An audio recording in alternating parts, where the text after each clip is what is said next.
بسم اللہ الرحمن الرحیم اللہم افتح علینا حکمتک وانشر علینا رحمتک یا والجلال والاکرام۔ تو جی ناظرین، الحمدللہ عز وجل ہدایت النحو ہماری جاری و ساری ہے۔ تو مقصد اول، پہلا مقصد یعنی مرفوعات کی جو بحث ہے وہ الحمدللہ ہم نے شروع کی ہوئی ہے۔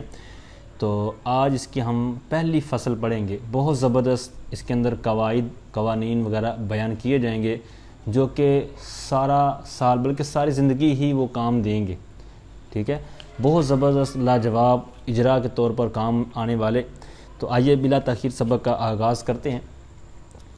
تو فصل، الفاعل کل اسم قبلہ فعل او صفت استند الیہ علی معنی انہ قام بہ لا وقع علیہ نحو قام زید وزید ضارب ابوہ عمرا وما ضرب زید عمرا، ٹھیک ہے، یہاں تک ایک تعریف کے تحت چند مثالیں دی ہیں۔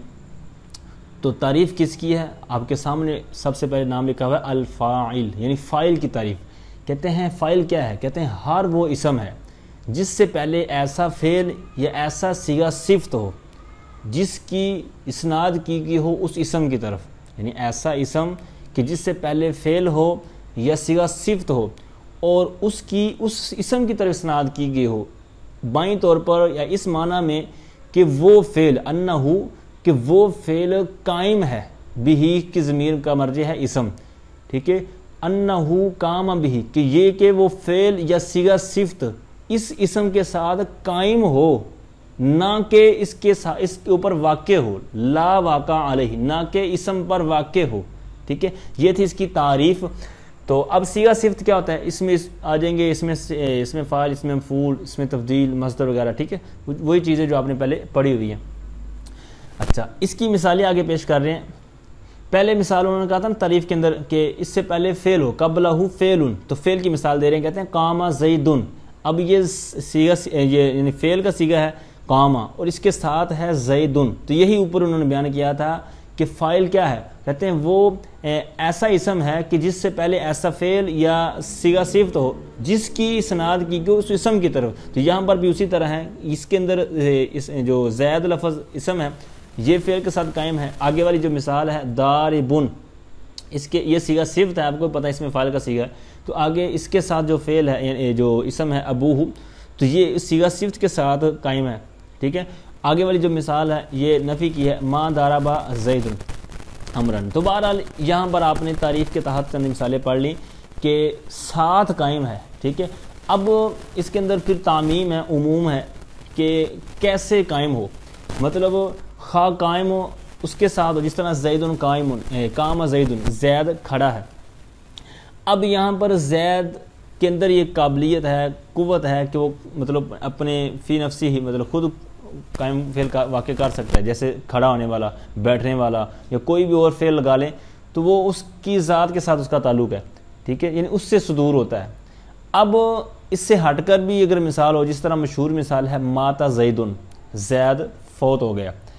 اب یہاں پر ماتا کا جو مرنے والا فعل ہے یہ زید کی قوت و ارادت سے نہیں ہوا، یہ اللہ تعالیٰ کی مشیت سے ہوا ہے، لیکن یہ فاعل زید ہی بنے گا، ٹھیک ہے، کیونکہ اس کے اندر تعمیم تھی جو تعریف کے اندر لگائی تھی نا قید کہ انہ قام بھی، کہ وہ اس کے ساتھ قائم ہو، یعنی وہ فعل یا صیغہ صفت بھی اسم کے ساتھ قائم ہو۔ اب قائم ہونا اس کے اندر عمومیت ہے، عموم ہے، عام ہے، خواہ اسی کے ساتھ قائم ہو یعنی اسی کا ارادہ ہو، جس طرح قام والی مثال یا ماتا والی مثال، یعنی جو جس کے اندر اس کا صدور، اس سے صدور نہ ہوا ہو۔ اچھا آگے آئیے، اب یہاں پر جو فاعل کی تعریف ہے اس کو آپ نے ذہن میں رکھنا ہے۔ یہ عموماً آپ کسی کو پوچھیں گے بھی نا، بڑے درجے والے کو بھی، تو عموماً یہ تعریف نہیں آتی، ٹھیک ہے، ویسے بس کہہ دیتے ہیں کہ فعل کے بعد جو اسم آتا ہے وہ فاعل ہوتا ہے، لیکن باقاعدہ یہ جو تعریف بیان کی گئی ہے اس کو آپ نے مینشن کرنا ہے، اس کو ہو سکے تو عربی کے اندر یاد کریں۔ میں نے پہلے بھی ایک دفعہ شاید عرض کیا تھا کہ جتنی بھی تعریفات ہیں تو ان کو آپ عربی میں ہی یاد رکھیں۔ تعریفات نحویہ کے طور پر بھی ایک الگ رسالہ ملتا ہے مکتوب الدینہ سے، ٹھیک ہے، نحو میر کے اندر بھی آپ کو مل جائے گا۔ تو اس کے اندر تعریفات لکھی گئی ہیں، عربی اردو دونوں لکھی ہوئی ہیں مثالوں کے ساتھ۔ تو کوشش کریں ان مثال جو تعریفات ہوتی ہیں ان کو حرف آنے کی، تو ان کو آپ ازبر رکھیں، تیار رکھیں، تو عربی میں ہو تو کیا ہی بات. تو بہرحال آگے آئیے، آگے ایک اور بہت زبردست یہ قاعدہ بیان کر رہے ہیں. جس طرح میں نے پہلے عرض کیا نا کہ اس کے اندر جتنے بھی قوانین پڑھیں گے تو یہ ساری زندگی ہی کام دینے والی، کیونکہ ہمارا جو شعبہ ہے، ہماری جو فیلڈ ہے تو وہ کتب کے حوالے سے ہے. ہم نے ساری زندگی کتب پڑھانی ہے، تو ان کو آپ نے بہت انہماک کے ساتھ پڑھنا ہے اور ان کو ذہن میں بٹھانا ہے، اور ہو سکے تو کچھ ان کا مفہوماً یہ جو تعریفات اور جو خصوصاً قوانین ہیں ان کو آپ لکھ لیں. اچھا، تو دوسرا اس کے اندر اصول بیان کر رہے ہیں، کہتے ہیں وَكُلُّ فِعْلٍ لَا بُدَّ لَهُ مِنْ فَاعِلٍ مَرْفُوعٍ مُظْهَرٍ كَذَهَبَ زَيْدٌ أَوْ مُزْمَرٍ بَارِزٍ كَضَرَبْتُ زَيْدًا أَوْ مُسْتَتَرٍ كَزَيْدٍ ذَهَبَ وَإِنْ كَانَ الْفِعْلُ مُتَعَدِّيًا. اچھا آگے الگ ہے، تو فرماتے ہیں کہ ہر فعل کے لیے ضروری ہے کیا؟ فاعل مرفوع مظہر ہو، یعنی فاعل بھی ہے، یعنی اس کا فاعل ہونا بھی ضروری ہے. یعنی ایک فعل ہے اس کے لیے فاعل ہوگا تو وہ مرفوع بھی ہوگا، کیونکہ فاعل ہوتا ہی مرفوع ہے، جس طرح کہ آپ نے پیچھے پڑھ لیا. پھر اس کی دو صورتیں ہیں، یا تو وہ مظہر ہوگا یعنی ظاہر ہوگا، یا پھر مضمر ہوگا. ظاہر ہوگا مطلب سامنے ہمیں دکھ رہا ہوگا کہ سامنے فاعل لکھا ہوا ہے. جیسے مثال دے رہے ہیں ذهب زید، زید گیا. اب یہاں پر زید لفظ ہمیں واضح نظر آ رہا ہے کہ یہ اس کا اسم ہے، فاعل بن رہا ہے. اب یہ تھا مظہر کی مثال. پھر کہتے ہیں او، یا پھر وہ مضمر ہوگا مطلب ضمیر ہوگا. اب ضمیر کی پھر دو قسمیں آپ کو پتہ ہے، تو ضمیر بارز ہوگا یا ضمیر مستتر ہوگا. ٹھیک ہے، تو اب یہاں پر آگے ان کی مثال الگ الگ بیان کر دی. کہتے ہیں ضربت زیدن. اب یہاں ضربت میں واضح ظاہر طور پر ہمیں نظر آ رہی ہے تو ضمیر. ٹھیک ہے، تو یہاں پر وہی انہوں نے بیان کر دیا، ضربت زیدن میں تو ضمیر جو فاعل ہے یہ مضمر بارز ہے. یا پھر مستتر ہوگی. ٹھیک ہے، جس طرح ستر عورت چھپانے والی چیز، تو یہاں اسی سے مستتر یعنی چھپائی گئی. تو جیسے کہتے ہیں زید ذہب. اب زید مبتدا ہے، ذہب فعل ہے، یعنی خبر جو ہے وہ جملہ ہے، جملہ فعلیہ فعل، اور اس کے اندر جو ضمیر ہے وہ راجع بسوء زید، یعنی زید کی طرف لوٹنے والی ضمیر ہے. وہ کیا ہے؟ زید پیچھے مذکر ہے تو آگے وہ ضمیر جو نکلے گی، چونکہ صیغہ بھی مذکر کیا ہے تو لوٹنے والی ضمیر بھی پیچھے زید کی طرف مذکر ہوگی ہوا. تو اب یہ فعل فاعل مل کر اس کی خبر ہو جائے گی زید کی. تو بہرحال یہاں پر جو ذہب فعل تھا تو اس کا فاعل کیا ہے؟ وہ مستتر ہے، ہوا ضمیر. ٹھیک ہے، تو یہاں پر یہی انہوں نے بیان کیا. تو ہر فعل کے لیے کیا ہونا چاہیے؟ فاعل ہوگا. اب خواہ وہ فاعل مظہر ہو یا مضمر ہو. مظہر ہو اس کی آپ نے مثال پڑھ لی، مضمر ہوگا تو پھر دو صورتیں ہیں ان کی بھی آپ نے مثال پڑھ لی. ٹھیک ہے، اب اوپر جو شروع میں تھا نا کہ اس کے لیے اسم ہونا ضروری ہے، جس طرح کاما زیدن والی مثال پڑھی. اب یہ تھا کاما زیدن، یہ صراحتاً حقیقتاً ہے، لیکن اس کا حکمن بھی تھا. وہ حاشیے میں انہوں نے مثال دی ہے، سرنی ان یقوم زیدن، ان یقوم زیدن. تو اب یہاں پر سرہ فعل، نون وقایا اور یا ضمیر مفعول بہ. اب آگے جو ان یقوم زیدن ہے تو یہ مصدر کی طویل میں ہو کر، مفعول کی طویل میں ہو کر اس کا فاعل ہے، تو یہ حکمن ہے. ٹھیک ہے، پیچھے والی جو مثال ہم نے اوپر پڑھی ہے تو یہ جو صراحتاً کہہ لیں یا حقیقتاً کہہ لیں. نیچے والی جو مثال ابھی میں نے کی ہے یہ حکمن اور طویلن ہے. یہ حاشیے میں اوپر میں نے بات بیان کرنی تھی لیکن وہ رہ گئی تھی تو ابھی توجہ گئی. اچھا آگے ایک اور اصول بیان کر رہے ہیں، وَإِن كَانَ الْفِعْلُ مُتَعَدِّيًا كَانَ لَهُ مَفْعُولٌ بِهِ أَيْضًا نَحْوُ ضَرَبَ زَيْدٌ عَمْرًا. اب یہاں سے بیان کر رہے ہیں کہ اگر فعل متعدی ہو، ایک فعل لازم ہوتا ہے، ایک فعل متعدی ہوتا ہے. یہ نصاب الصرف یا کوئی بھی آپ نے کتاب پڑھی ہے صرف کی تو اس کے اندر باقاعدہ آپ نے ان کی تعریفیں اور دیگر چند چیزیں ان کی بڑی ہوں گی. تو اب فعل لازم اور متعدی یہ بھی بہت ایک زبردست ٹاپک ہے. ٹھیک ہے، لیکن کئی سال پڑھنے کے باوجود کئیوں کو پڑھاتے ہوئے بھی اگر وقت ہو جاتا ہے لیکن بعض اوقات اس کی پہچان نہیں ہو پاتی. کوئی خاص ایک کانفیڈنٹ نہیں آتا کہ یار میں کیسے یہ بتا سکتا ہوں یا کیسے اس کا جواب دے سکتا ہوں کہ یہ فعل لازم ہے یا متعدی ہے. ٹھیک ہے، تو یہ کوئی اتنا مسئلہ نہیں ہے. تو فعل لازم کے اندر ایک ذات ہوتی ہے، فعل متعدی کے اندر دو ذاتیں ہوتی ہیں. اس کے مطلب بتانے کے یا اس کے پہچاننے کے کئی انداز ہوتے ہیں، کئی طریقے ہوتے ہیں، بڑی کتابوں کے اندر لکھے ہوئے ہیں. اس کے اوپر ہم نے ایک ویڈیو بھی باقاعدہ بنائی تھی فعل لازم اور متعدی. تو اس کے اندر غالباً جو مجھے یاد آ رہا ہے 4-5 اس کے اندر طریقے بیان کیے گئے تھے کہ فعل لازم اور متعدی کی پہچان کیسے کر سکتے ہیں. ٹھیک ہے، تو آپ وہ ویڈیو بھی دیکھ سکتے ہیں. تو بہرحال ان میں سے ایک میں ان سے ہٹ کر ایک بات کرتا ہوں کہ فعل لازم کے اندر ایک ذات ہوتی ہے. جس طرح مثال کے طور پر کاما زید، زید کھڑا ہوا. اب اس کے اندر یہ فعل لازم ہے اور زید کھڑا ہوا، زید ذات بھی ایک ہے، ٹھیک ہے، کسی اور ذات کی ہمیں حاجت نہیں پڑی۔ اب یہ آگے مثال جو انہوں نے بیان کیا تو یہ اس کے اندر دو ذاتیں ہیں، یعنی زید نے مارا تو کس کو مارا؟ عمر کو مارا، دو ذاتیں ہیں، ٹھیک ہے، زید ذات ہے، عمر ذات ہے۔ یہی فعل متعدی کا ایک طریقہ ہے، باقی ان کے اور بھی ہیں، وہاں پر آپ دیکھ لیجئے گا۔ تو بہرحال کیا انہوں نے ایک اصول بیان کیا، کہتے ہیں اگر فعل متعدی ہو تو اس کے لیے ایک مفعول بہ بھی ہوتا ہے، ٹھیک ہے، جس طرح آگے انہوں نے بیان کر دیا امرن، یہ مفعول بہ ہے، ضرب فعل، زید فاعل اور آگے مفعول بہ۔ اچھا یہاں پر ترکیب کرتے ہوئے نا یہ بہت غلطی کی جاتی ہے، اس کو غلطی کہہ لیں یا تسامح کہہ لیں یا عدم توجہ، وہ یہ کہ فعل مطلب مفعول بہ والا اگر کوئی گردان مطلب آپ کے پاس ترکیب ہے، جس طرح یہی مثال لگا لیں، اب کسی کو آپ ترکیب کہنے کے لیے دیں گے نا، اس کو ترکیبیں آتی ہوں گی، لیکن وہ کیا کرے گا؟ ضرب زید امرن، فعل فاعل مفعول، اب مفعول مطلقاً لکھ دیتا ہے، حالانکہ مفعول کی 5 قسم ہیں، مفعول بہ، ٹھیک ہے، مفعول مطلق، مفعول ماحو وغیرہ۔ تو کوشش کرنی چاہیے کہ جیسا مفعول ہو اسی کا نام لکھا جائے، مفعول مطلق ہے تو مفعول مطلق، بہ ہے فلاں فلاں، تو جو بھی ہو اس کا لکھا۔ اب یہ مفعول مطلق نہیں ہے، ٹھیک ہے، تو اب مفعول بہ ہے تو اب یہاں پر ساتھ میں مینشن کرنا چاہیے، ٹھیک ہے۔ تو بہرحال یہ توجہ کریں گے تو انشاءاللہ آپ کو یہ چند دفعہ آپ کریں گے تو اور خصوصیت کے ساتھ ذرا غور کریں گے تو انشاءاللہ یہ غلطی دور ہو جائے گی۔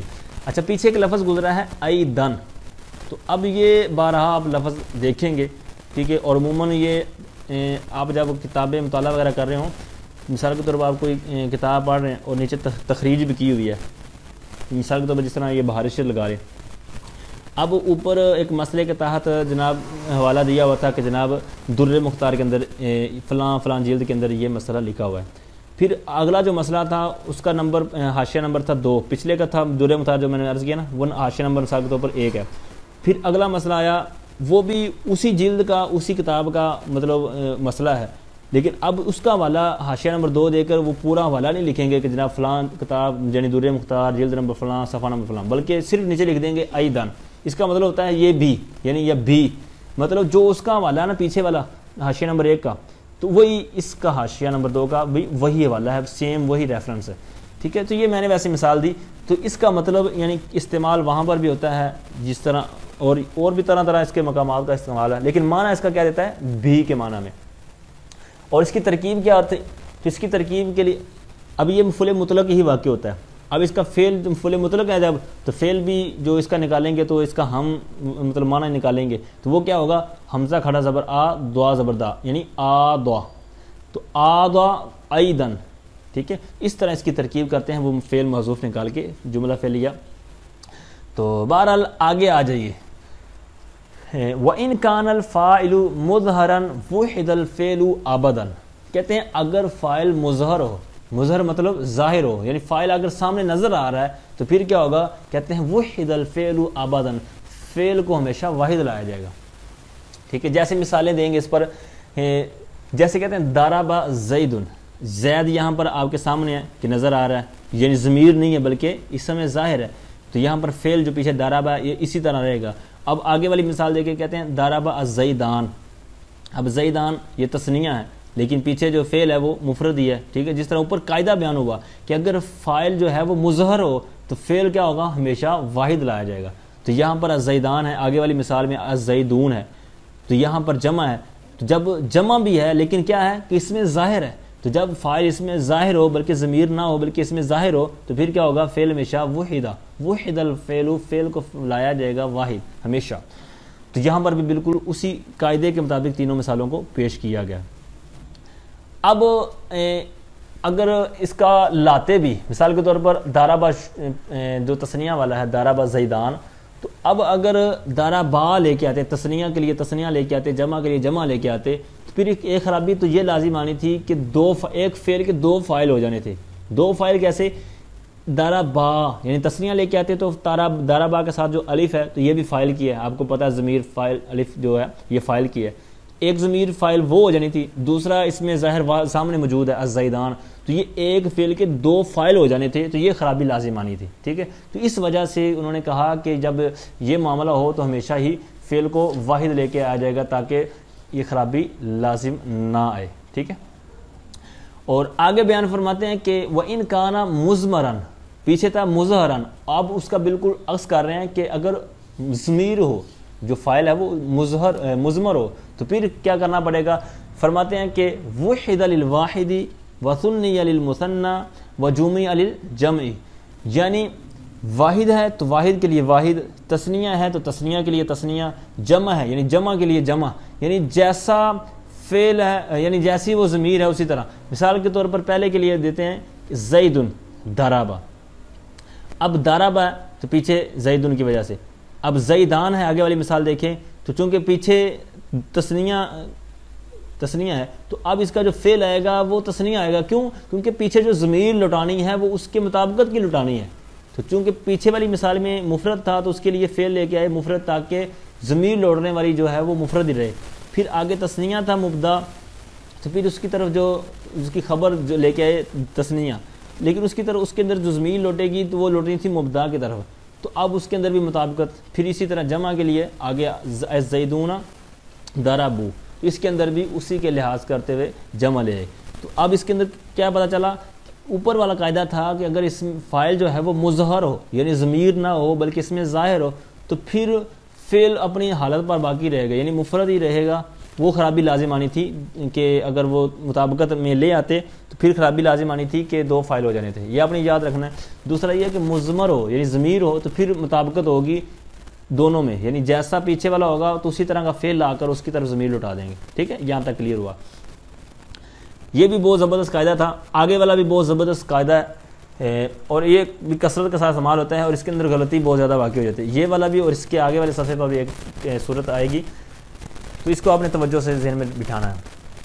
فرماتے ہیں کہ وَإِن كَانَ الْفَاعِلُ مُؤَنَّثًا حَقِيقِيًّا وَهُوَ مَا بِإِذَائِهِ ذَكَرٌ مِنَ الْحَيَوَانِ أُنِّثَ الْفِعْلُ أَبَدًا إِن لَمْ تَفْصِلْ بَيْنَ الْفِعْلِ وَالْفَاعِلِ نَحْوُ قَامَتْ هِندٌ وَإِن فَصَّلْتَ فَلَكَ الْخِيَارُ فِي التَّذْكِيرِ وَالتَّأْنِيثِ نَحْوُ ضَرَبَ الْيَوْمَ هِندٌ وَإِن شِئْتَ قُلْتَ ضَرَبَتِ الْيَوْمَ هِندٌ. اب یہاں تک انہوں نے ایک صورت بیان کی. فرماتے ہیں کہ اگر فاعل ہو، کون ہو؟ کہتے ہیں مؤنث حقیقی ہو. اگر فاعل مؤنث حقیقی ہو. اب مؤنث حقیقی اس کتاب میں ہم نے جو شروع کیا ہے اس کے اندر کوئی لفظ پہلے گزرا نہیں ہے یہ. ٹھیک ہے، تو اس وجہ سے یہ نیا لفظ تھا تو اس کی انہوں نے باقاعدہ ایک تعریف کر دی ہے. ٹھیک ہے، تو یہ آپ کوئی بھی فن پڑھیں گے تو آپ کو یہ بارہا دیکھنے کو ملے گا کہ اس فن کے اندر کوئی چیز نہیں آئے گی نا تو اس کی تعریف کہیں نہ کہیں کر دی جائے گی، اس کی وضاحت کر دی جائے گی. بعض کا متن میں کر دی جاتی ہے، بعض کا جو محشی ہوتا ہے حاشیہ لکھنے والا وہ لکھ دیتا ہے، اسی طرح اور مختلف انداز میں مل جاتی ہے.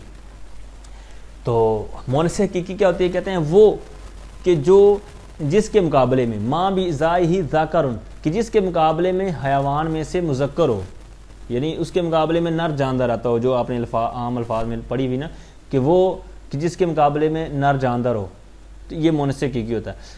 جیسے اور اس کا کیا اصول ہے؟ کہتے ہیں 19 الفعل ابدا، ہمیشہ. پیچھے تھا سب سے اوپر والی لائن میں کہ فعل کو ہمیشہ واحد لایا جائے گا، یہاں پر کہتے ہیں کہ فعل کو ہمیشہ مؤنث لایا جائے گا. اگر فاعل مؤنث حقیقی ہو تو اس کا ڈائریکٹ آپ نے تعلق پڑھنا ہے وَإِن كَانَ الْفَاعِلُ مُؤَنَّثًا حَقِيقِيًّا أُنِّثَ الْفِعْلُ أَبَدًا.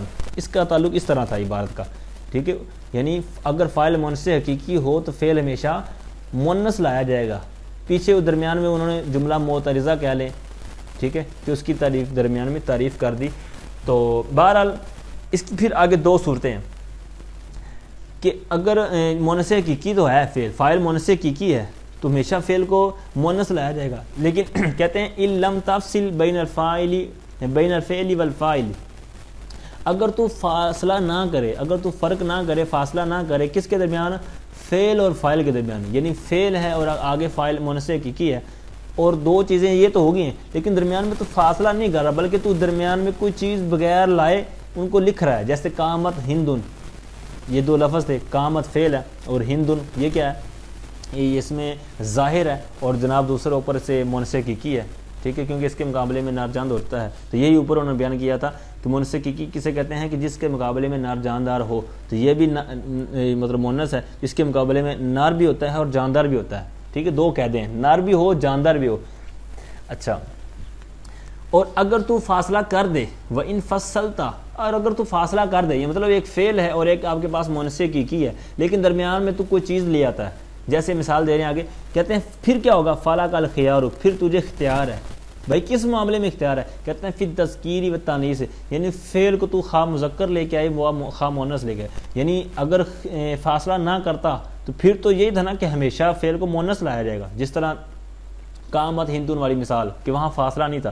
لیکن اگر تو فاصلہ لے آئے تو چونکہ جب فاصلہ آ گیا تو اس طرح پھر اس کے اندر آپ کو اختیار مل جائے گا کہ آپ اسی پر آپ باقی رکھتے ہیں تو بھی ٹھیک، اگر اس قاعدے پر آپ عمل نہیں کرتے 19 الفعل والے پر تو بھی ٹھیک. جیسے مثال انہوں نے دونوں طرح پیش کی، ضرب الیوم ہندون، اب یہاں پر الیوم ظرف آ گیا، ٹھیک ہے. تو اب یہاں پر یہ فاصلہ آیا تو جس کی وجہ سے فعل ضربت نہیں رہا، ٹھیک ہے. اور اگر اس پر عمل مطلب فرق بھی یعنی فاصلہ بھی ہے لیکن آپ پھر بھی جو صیغہ ہے وہ استعمال اسی طرح کر رہے ہیں 19 الفعل والے پر ہم، ٹھیک ہے، یعنی ہمیشہ فعل والے پر عمل کرتے ہیں تو بھی ٹھیک رہے گا. یعنی ضربت الیوم ہندون، یعنی فاعل تو ہندون ہی رہے گا، یعنی جو مؤنث حقیقی ہے، لیکن درمیان میں وہ آ جائے گا ظرف، یعنی فاصلہ آ گیا، ٹھیک ہے. تو اس طرح یہ اس کے اندر یہ جو اضافہ کیا تو اس کی وجہ سے ہمیں ایک مزید اضافہ مل گیا، مطلب ایک اضافہ ہم نے کیا، دوسرا اضافہ اس اوپر سے آٹومیٹک ہمیں مل گیا اختیار والا. اچھا بہرحال آگے آئیے، یہ تھا مؤنث حقیقی. تو اب مؤنث حقیقی کا ایک بالکل الٹ ہے مؤنث غیر حقیقی، یہاں سے اس کی آگے بحث شروع کر رہے ہیں. کہتے ہیں وَكَذَلِكَ فِي الْمُؤَنَّثِ الْغَيْرِ الْحَقِيقِ، جی کہتے ہیں اسی طرح، کس طرح مطلب کہ اس کا انہوں نے حاشیے میں بیان کیا، مطلب تجھے جو اختیار پیچھے ملا تھا نا اسی طرح یہاں پر بھی آپ کو اختیار ہے، یعنی مطلقاً ہے مؤنث غیر حقیقی میں. اب یہاں پر مؤنث غیر حقیقی ہے تو یہ بھی تو ہمارے لیے نیا لفظ ہے نا، تو اس کی تعریف کیوں نہیں کی؟ تو اب اس کی تعریف اس وجہ سے نہیں کی جس طرح میں نے پہلے کہا نا کہ کوئی تعریف آئے گی، کوئی نام آئے گا نا کسی تعریف کا تو کسی لفظ کا تو اس کی تعریف قاعدہ کر دی جاتی ہے. تو اب یہاں پر غیر حقیقی مؤنث غیر حقیقی لفظ تو آیا، ایک نام تو ہمارے سامنے آیا، لیکن اس کی تعریف نہیں کی، مطلب متن کے اندر تعریف نہیں کی گئی اوپر کتاب کے اندر، لیکن اس کے حاشیے کے اندر اس کا جواب دیا گیا کہ بعض کا چیزیں جو ہیں وہ اپنی ضد کے ساتھ مان لی جاتی ہیں، یعنی اس کا پتہ چل جاتا ہے، ذکر اس کا جو معلومات ہو جاتی ہیں. مثال کے ادھر پیچھے تھا مؤنث حقیقی، تو اس کی تعریف کیا تھی کہ جس کے مقابلے میں نر جاندار ہو. تو اب جب مؤنث حقیقی کی وہ مثال تھی، تو جب مؤنث حقیقی کے ساتھ غیر لفظ آ گیا، مطلب مؤنث غیر حقیقی، تو آٹومیٹکلی یہ بھی پتہ چل گیا کہ جو اس مؤنث حقیقی کے لفظ کے ساتھ جب غیر کا لفظ آیا تو مطلب یہ بن گیا اس کا الٹ.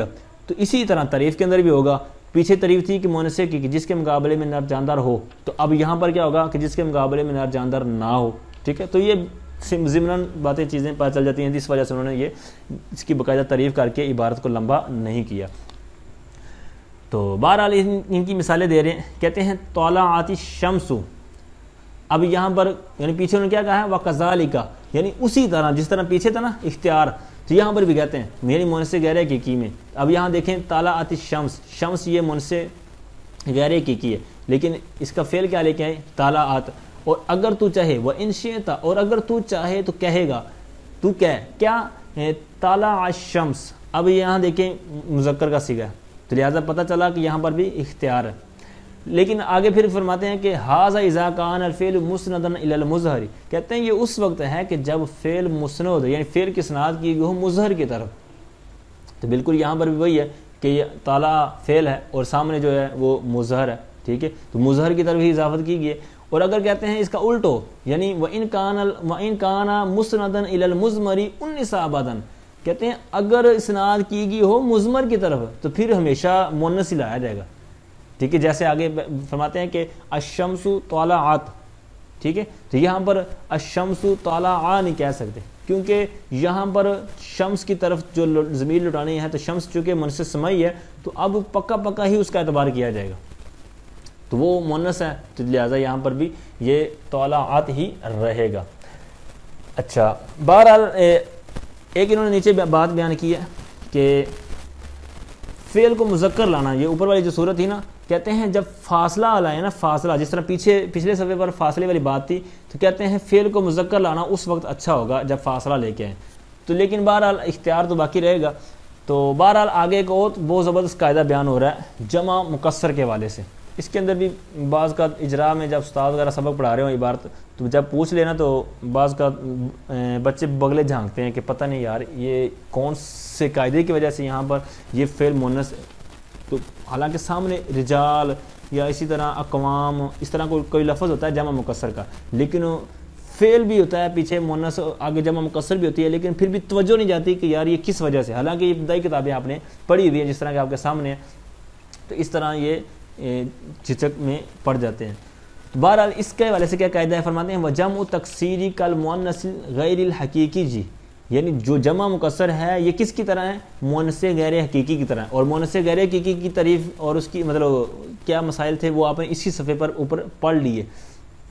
اب انہوں نے اس کی باقاعدہ بحث تو نہیں کی، لیکن آگے صرف مثالیں دے کر اکتفا کر رہے ہیں اپنی بات کو مختصر کرتے ہوئے، جیسے فرماتے ہیں کہ قام الرجال، یہاں پر بالکل سیم اوپر والی کی طرح، یعنی مؤنث غیر حقیقی کے اندر بھی دونوں چیزیں تھیں، یعنی مذکر بھی لا سکتے ہیں مؤنث بھی لا سکتے ہیں، یہاں پر بھی انہوں نے اسی طرح لکھا قامت الرجال، الرجال راجلون کی یہ جمع مکسر ہے، ٹھیک ہے۔ جمع مکسر کیا ہوتا ہے، جمع مؤنث سالم کیا ہوتا ہے، یہ ساری چیزیں آپ نے پہلے پڑھ لی ہیں، لیکن اب جمع مکسر کہ جس کے اندر واحد کی بنا سلامت نہ رہے، اب راجل رجال، ٹھیک ہے، را جیم لام کے درمیان میں الف آ گیا، ٹھیک ہے، تو سلامت نہ رہی جو اس کی بنا تھی، تو بہرحال یہاں پر مذکر فعل رہا، اور اگر تو چاہے وَإِن شِئْتَ قُلْتَ، اگر تو چاہے تو یوں کہے گا قامت الرجال، اب یہاں پر دونوں چیزیں بیان کر دی جس طرح مؤنث غیر حقیقی میں تھا۔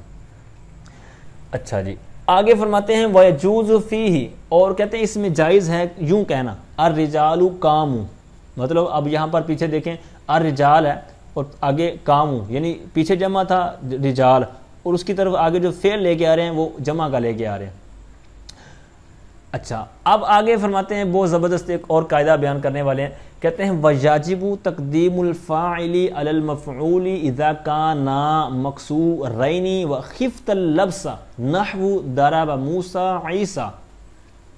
بہت زبردست قاعدہ بیان کیا، کہتے ہیں فاعل کو مفعول پر مقدم کرنا واجب ہے، لازم ہے، ضروری ہے، لیکن کب شرط لگا رہے ہیں، کہتے ہیں اذا کانا، جبکہ وہ دونوں ہوں، یعنی کون دونوں ہوں، فاعل اور مفعول، جب فاعل اور مفعول دونوں ہوں، کون ہوں، کس انداز کے ہوں، کہتے ہیں مکسورین، کانا کی خبر مکسورین، وہ دونوں مکسور ہوں، یعنی اس میں مکسور جو آپ نے وہ اس میں متمکن کی قسموں میں پڑھا نا، اس میں مکسور وہ ہوں، لیکن ساتھ میں ایک قید بھی لگا رہے ہیں، کہتے ہیں وَإِنْ خِفْتَ اللَّبْسَ، اور تو خوف کھائے، خوف کرے کس کا، لبس یعنی التباس کا، یعنی تجھے التباس مکسچر ہونے کا خوف ہو کہ یار یہ مکس نہ کہیں ہو جائے، خوف نہ ہو جائے، تو یہاں پر کہتے ہیں جیسے ضرب موسیٰ عیسیٰ، موسیٰ نے عیسیٰ کو مارا، ٹھیک ہے، تو یہاں پر موسیٰ عیسیٰ دونوں کے اندر فاعل بننے کی صلاحیت ہے، ٹھیک ہے، تو یہاں پر التباس تو واقع لازم آ گیا کیونکہ دونوں ہی اس میں مقصور ہیں،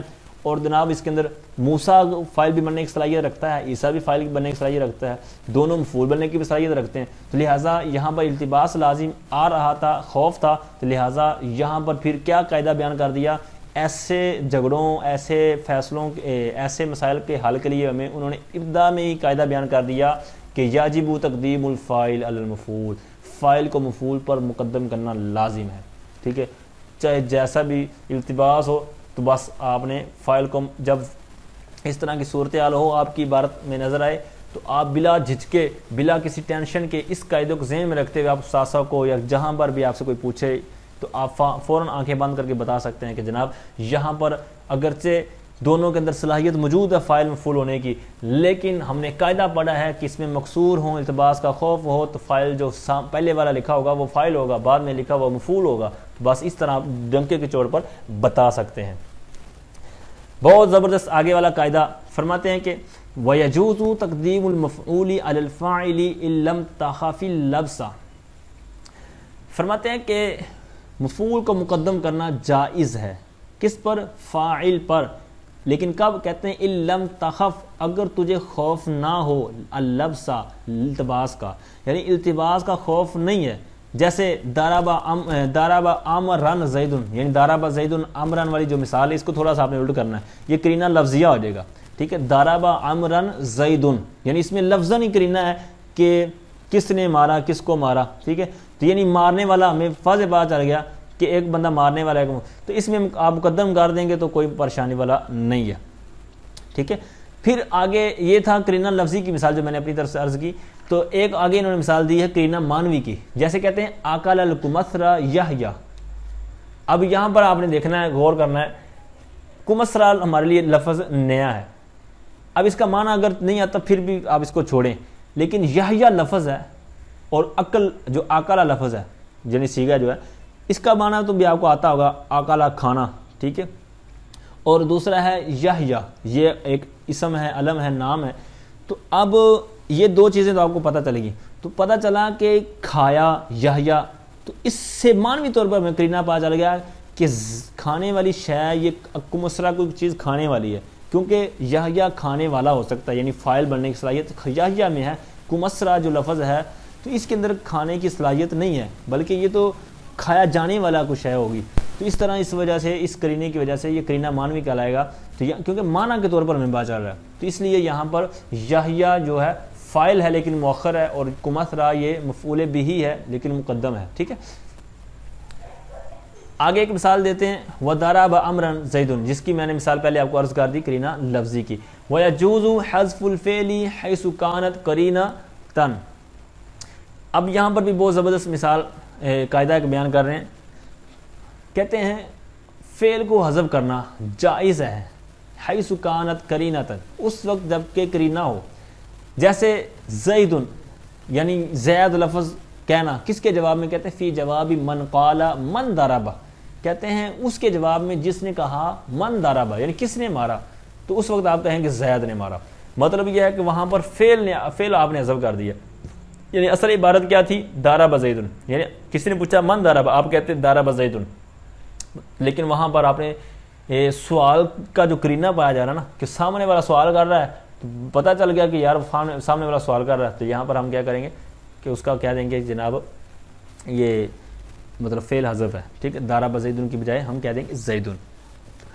اچھا، یہاں پر ایک سوال ہوتا ہے، سوال یہ ہوتا ہے کہ آپ نے کہا کہ ضرب زید، یعنی اس طرح عبارت ہی اصل میں، پھر ضرب کو حذف کر کے زید کو ذکر کیا گیا۔ سوال یہ ہوا کہ من ضرب یہ ہے جملہ اسمیہ، یعنی جملہ اسمیہ ہے، تو آپ یوں کہنا چاہیے تھا آپ کو کہ زید ضرب تھا، ضرب کو حذف کر دیا، زید اپنا باقی رہ گیا اپنی حالت پر، یعنی زید مبتدا تھا، ضرب فعل فاعل مل کر خبر تھی، تو یوں جملہ اسمیہ تھا، اور من ضرب جملہ اسمیہ ہے، تو یوں اس کی مطابقت رہنی تھی، یعنی سوال جو کیا گیا ہے اور جو آپ نے جواب دیا ہے تو یہ دونوں جملہ اسمیہ ہونے تھے، اور مطابقت بھی ہو جانی تھی کہ وہ بھی جملہ اسمیہ، یہ بھی جملہ اسمیہ، تو اس طرح کر کے پھر آپ زید کو باقی رکھتے، ضرب کا جو بعد والی تھی، زید کے بعد والی ضرب، اس کو آپ حذف کر دیتے، تو اس طرح بھی ٹھیک تھا اور بہتر ہو جاتا، کیا ہی بات ہو جاتی۔ تو اس طرح آپ نے کیوں نہیں کیا؟ آپ نے یہ کیوں کہا کہ یہ ضرب زید ہے اور پھر ضرب اس کو حذف کر دیا گیا؟ تو اس کا جواب یہ ہے کہ پہلی بات تو یہ ہے کہ یہ بھی سوال کے مطابق ہی ہے، یعنی یہ ضرب زید میں ہم نے جو ضرب کو حذف کر دیا یہ جملہ فعلیہ ہے، اور جو من ضرب ہے یہ جملہ اسمیہ نہیں، یہ اصل دیکھیں تو یہ جملہ فعلیہ ہی تھا۔ کیوں؟ اس کی اصل یہ تھی، یعنی من ضرب کی اصل یہ تھی کہ ضرب زید امر، یعنی کیا زید نے مارا ہے یا امر نے مارا ہے، یعنی یہ بھی جملہ فعلیہ ہی تھا۔ اس طرح یہ بھی مطابقت ہوگی کہ یعنی سوال بھی جملہ فعلیہ تھا اور جواب جو دیا وہ بھی ہم نے ضرب زید ہی دیا۔ ایک تو جواب یہ ہو گیا۔ دوسرا جواب یہ ہے کہ زید ضرب جس طرح آپ نے کہا ہے، تو اس طرح کیا خرابی لازم آنی تھی یا فنی غلطی کیا تھی؟ وہ یہ تھا کہ زید یہ تھا مبتدا، یعنی آپ کی اگر بات مانیں، اور بعد میں نکالنا تھا ضرب فعل، پھر فاعل جو مبتدا ہے زید، اس کی طرف لوٹنے والی ضمیر نکالنی پڑنی تھی، یعنی ضرب کے اندر سے۔ تو پتہ چلا کہ آپ کی بات مانتے تو زید کے بعد فعل بھی نکالنا پڑنا تھا، ساتھ میں اس کی ضمیر بھی نکالنی پڑنی تھی، دو چیزیں نکالنی پڑنی تھی، اور ہم نے جو نکالا ہے وہ ہے ضرب صرف، کیونکہ فاعل تو خود سامنے موجود ہے، ضرب زید، پھر صرف ہم نے ایک چیز نکالی ہے، اور جو تقلیل حذف یعنی کم از کم جہاں پر حذف نکالنا پڑے تو وہ بہتر مانا جاتا ہے، تو لہٰذا ہم نے جو کیا یہ بہتر ہی ہے، لہٰذا آپ کی بات ہم نہیں سنیں گے، سن تو لیا لیکن ہم مانیں گے نہیں۔ اچھا جی، آگے بہت زبردست ایک اور قاعدہ بیان کرتے ہیں، وَقَضَا يَجُوزُ حَذْفُ الْفِعْلِ وَالْفَاعِلِ مَعًا، کہتے ہیں اسی طرح، یعنی کسی طرح جس طرح اوپر فعل کو حذف کرنا جائز ہے، کہتے ہیں اسی طرح فعل اور فاعل دونوں کو اکٹھے معاً دونوں کو اکٹھا حذف کرنا بھی جائز ہے۔ جیسے مثال دے رہے ہیں، کہتے ہیں جیسے کہ نعم کہنا اس کے جواب میں من قالا جس نے کہا اقام زید، کیا زید کھڑا ہے، تو آپ نے صرف کہہ دیا نعم، تو یہاں پر فعل بھی حذف ہے اور فاعل بھی حذف ہے۔ تو اب یہاں پر جو معن کی قید لگائی نا کہ فعل اور فاعل کو حذف کرنا جائز ہے، معن کی قید لگا کر ہمیں اس طرف انہوں نے توجہ دلا دی کہ فعل یعنی فاعل جو ہے تو اس کو صرف فاعل کو ہم حذف نہیں کر سکتے، یعنی فعل کو حذف کو تو کر سکتے ہیں جس طرح اوپر بیان کیا کہ صرف فعل کو حذف کر سکتے ہیں، لیکن یہاں پر جو انہوں نے بیان کیا نا وہ قضا، یہاں پر انہوں نے دونوں کو بیان کیا اور ساتھ میں قید لگا دی معن، یعنی فعل کو بھی حذف کریں گے فاعل کو بھی حذف کریں گے، یعنی جب فاعل کو حذف کریں گے ساتھ میں فعل کو حذف کرنا ضروری پڑے گا، ٹھیک ہے، یعنی صرف فاعل کو حذف نہیں کر سکتے، کیونکہ پھر فاعل کو اگر حذف کر دیں گے تو فعل اور مفعول رہ جائے گا یا صرف فعل رہ جائے گا تو یہ خرابی لازم آئے گی، لیکن بعض جگہ ہیں جہاں پر فاعل کو حذف کر سکتے ہیں، تو اس کی انشاءاللہ آپ بڑی کتابوں کے اندر جب پڑھیں گے تو اس کی ڈیٹیل آپ کو وہاں پر بیان کی جائے گی۔ اچھا آگے بہت زبردست آخری قاعدہ بیان فرما رہے ہیں، کہتے ہیں وقد يحذف الفاعل ويقام المفعول مقامه اذا كان الفعل مجهولا نحو ضرب زید وهو القسم الثاني من المرفوعات۔ فرماتے ہیں کبھی حذف کیا جاتا ہے فاعل کو، کبھی فاعل کو حذف کیا جاتا ہے اور مفعول کو اس فاعل کے قائم مقام کر دیا جاتا ہے، لیکن شرط کیا ہے، کہتے ہیں اذا کان الفعل مجہولا، جبکہ فعل مجہول ہو، جیسے فرماتے ہیں کہ ضرب زید، زید کو پیٹا گیا۔ اب یہاں پر یہ اصل کیا تھا، جس طرح میں نے اس کی تعریف پچھلے سبق میں غالباً بیان کیا تھا، اب دوبارہ سماعت کیجئے، ضرب امر زیدن تھا، ضرب امر زیدن، تو اب یہاں پر جو امر تھا نا فاعل، اس کو حذف کر دیا گیا، ٹھیک ہے۔ اب دوبارہ آپ تعریف پڑھیں، وقد یحذف الفاعل، کبھی فاعل کو حذف کر دیا جاتا ہے اور اس فاعل کے مقام کی ضمیر لوٹے گی فاعل کی طرف، اور اس کے یعنی فاعل کے کام کر دیا جاتا ہے مفعول کو، ویقام المفعول، مفعول کو قائم مقام کر دیا جاتا ہے مقامہ اس فاعل کے قائم مقام۔ اب یہاں پر بھی اسی طرح ضرب امر زیدن تھا، لیکن فاعل کو درمیان سے اڑا دیا گیا اور پھر جو زیدن ہے تو یہاں پر اس کی لے کے آئے ضمیر، اس کی جگہ پر اس کو لے آئے، ٹھیک ہے، تو پھر اس کو جب اڑایا درمیان سے امرن کو، تو پیچھے جو ضربہ تھا اس کو کر دیا ضربہ، اور جو زیدن تھا یعنی مفعول بھی تھا اس کو کر دیا زیدن، اس طرح یہ مفعول جو مطلب بن گیا فعل مجہول بن گیا اور آگے اس کا نائب الفاعل بن گیا۔ اس کی ہم نے ایک نام بھی پڑھا تھا مفعول ما لم یسمى فاعلہ، تو یہی نائب الفاعل کا نام ہے۔